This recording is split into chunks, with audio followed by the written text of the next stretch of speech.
the US was really focused on that binary, like, okay, are you white? Are you black?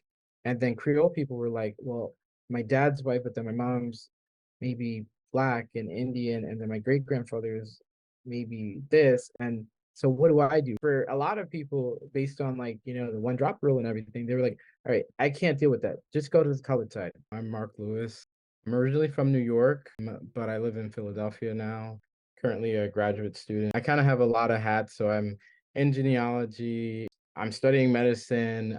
I do also teach French, so definitely means a lot to be here and, you know, to do everything that I get to do. There's such like a good energy. I just feel like it's because you're from New York, for good or for bad. You also seem really comfortable with Creole culture. I think we're related, or at least we share an ancestor.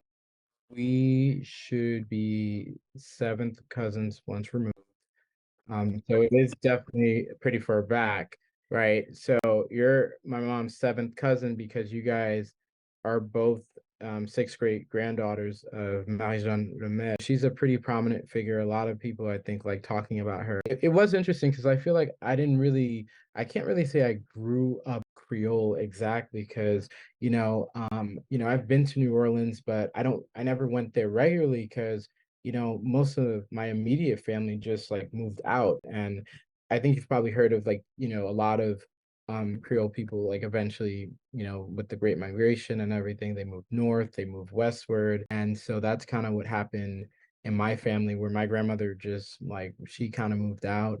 And I feel like she didn't really pass maybe that much to my mom. So I never really got it. But I mean, I did know from a very young age that we were Creole. Like we talk about it. Little things like you could still obviously hear like the accents and kind of some of like the cooking traditions are still there to a certain extent. So that's nice. Really want to get your thoughts. I think it's Lola's first cousin. So his name, I think it was Joseph Charles Perot.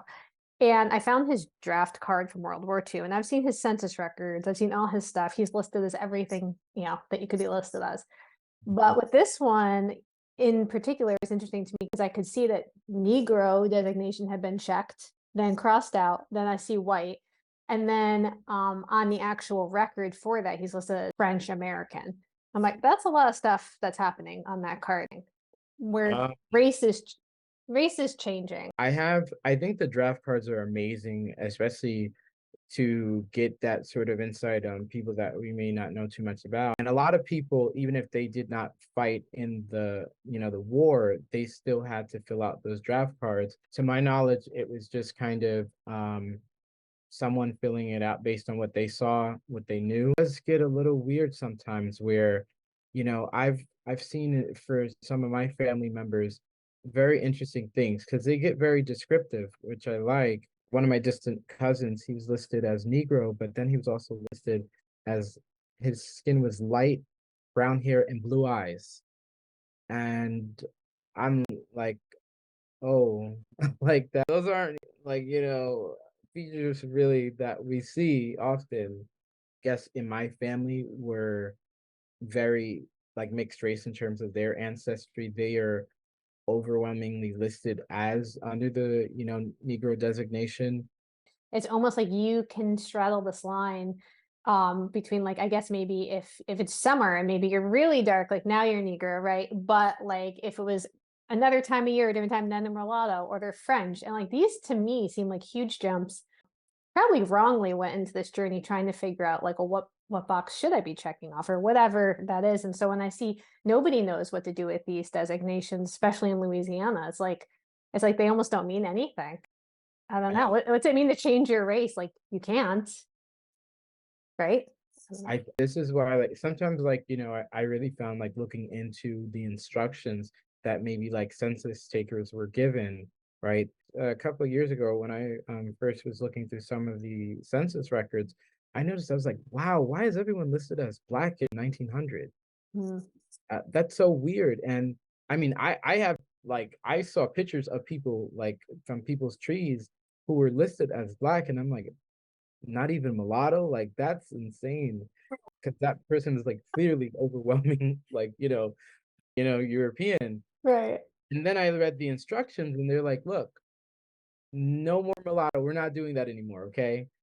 Uh, no more mulatto. So it's gonna be, we're gonna do it like this.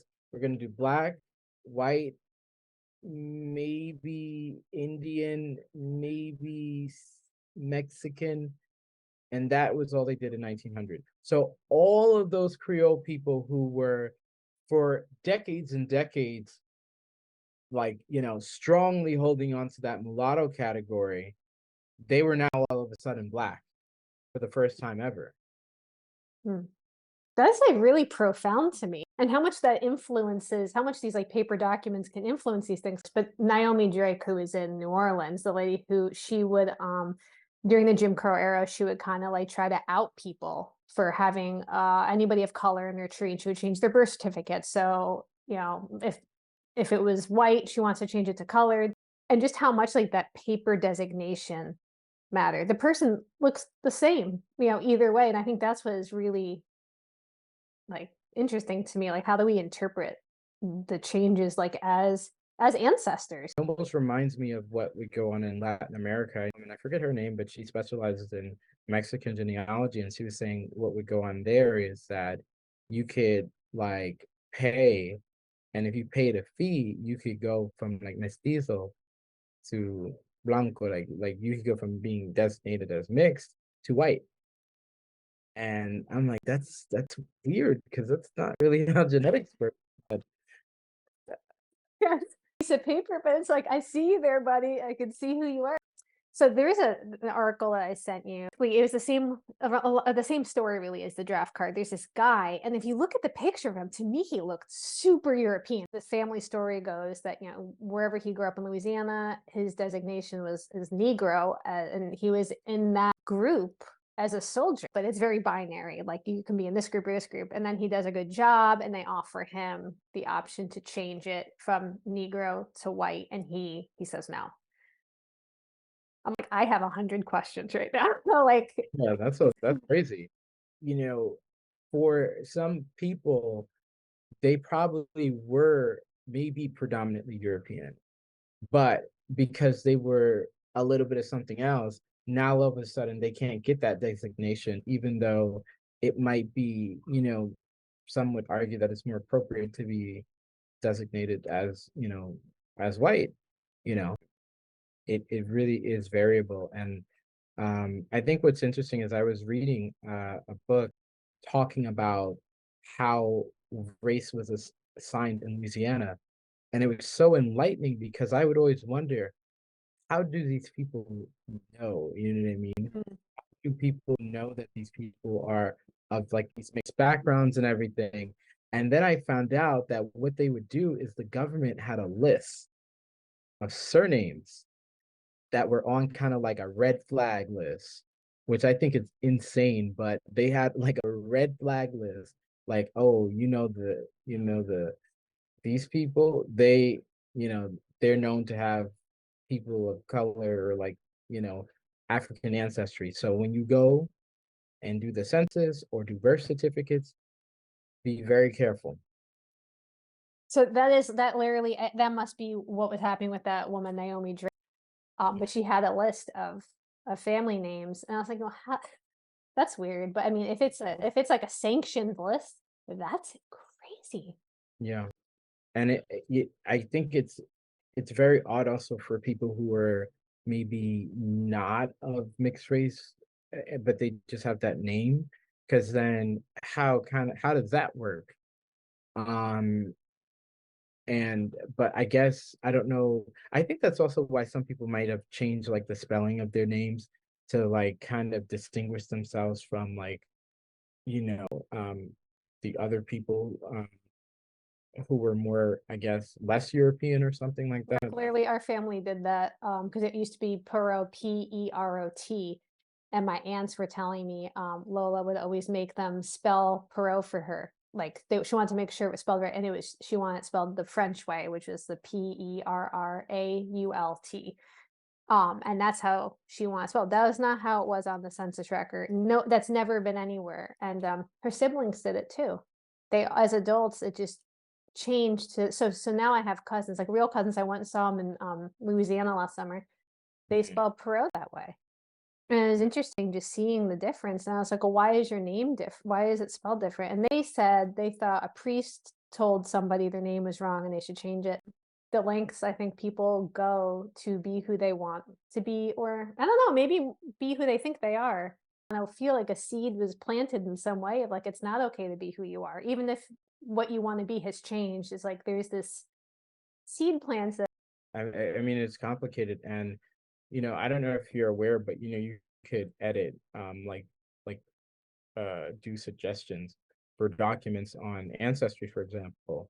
And I've seen a lot of people go in and their ancestor is maybe listed as like Negro or mulatto, and they edited and put white. wait, what? Wait, Yeah, like now, like right now you can do this? yes, you can. But you can't edit the actual like the physical copy. The information is like written out in a vertical. Yeah. And I've seen a lot of like if I look at some of my like a little bit distant cousins, who I knew were, of mixed race, their descendants went back and they were like, wait a minute, and they put white. I know, like, if my second great grandfather, like, if he, like, I don't even think people are aware of what they were being put down because if he saw that he was being listed as that, he probably would have like chopped his head off or something. You mean Like, being listed as black or Negro? Like, he didn't yeah, know. Yeah, I yeah. didn't think about that. They don't know really what they're just like up there with the closest I've come to having an experience of someone, like, looking at me with a clipboard is I went to a new doctor last year, but it was in the summer, and I get really tan in the summer, and, he was talking to me about, sunscreen, and it's like, "Even though you're a woman of color, you still need to be wearing sunscreen." I was like, "Are you talking to me? Why?" Like, he's like, "Well, what's your background?" Like, it turns into this big thing, and I was just this it was a really weird feeling to have someone look at me and just make an assumption. If it hadn't come up, there'd be no I don't know what he's writing on that clipboard. People are just like knocking on the door and they're like, mm-hmm. Like it's just like, that's just kind of how it is. And, you know, I mean, I don't like it's crazy because I know he probably didn't know because I'm like, there's no way you could react so bad to your daughter marrying a black man and you're being listed as one in like all Mhm. your documents, Mm. didn't know prior. It probably is very weird. Like if you get this Mm. DNA test and to find all of these things listed, and then even if you are just doing like what we call the paper trail and looking in the documents and yourself and everybody else in your family to be white, and now you're seeing one of your ancestors listed as black, you're gonna maybe that's why they change it. Maybe they legitimately don't know and they're confused and like, wait a minute, we're not black. So like let me, that's Yeah, probably yeah. I feel like there's just like a lot to work through with all of this still. And so seeing a card that says like, okay, so he's Negro. No, he's not Negro, he's white. And like to make these big jumps that you're not really making any jumps. You're still sitting there looking like you're looking. Like, I don't know. I just I think it a lot of people are still coming kind of to terms with it. Like I know sometimes I look through my DNA matches and it's so interesting where like I'll see like a half tree and I'm like, why is there a half tree? Like how is one side to the 1600s and then your dad's side stops after like two people? And then oh, and then I go on my end because I could, do the little searches and then I'm like, oh, because that's where the African ancestry kind of comes in. Someone described Louisiana as like a territory of foreigners that were randomly incorporated into the US. What they mean is that the culture was so different. And so, the US was really focused on that binary, like, okay, are you white? Are you black? And then Creole people were like, well, my dad's white, but then my mom's maybe black and Indian, and then my great grandfather is maybe this. And so what do I do? And they were for a lot of people, based on like, the one drop rule and everything, they were like, all right, I can't deal with that. Just go to the colored side. For a very long time, since like the 1800s, it's just being like predominantly European people intermarrying predominantly European people.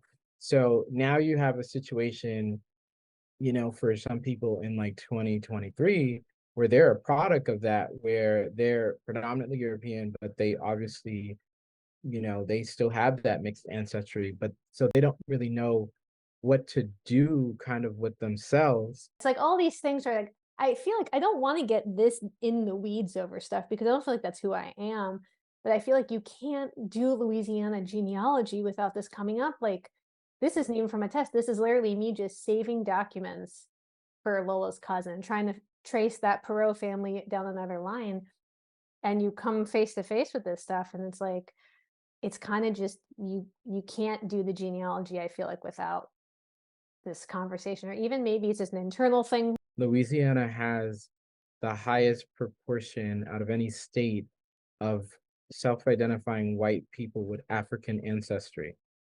And I think it's something like the number is about 10 to 12% of white people in Louisiana have African ancestry. And most states, their numbers are like 2%. I mean, for the most part, we really didn't see like stuff like that going on to this extent in other places other than like South Louisiana. And I always make it note South Louisiana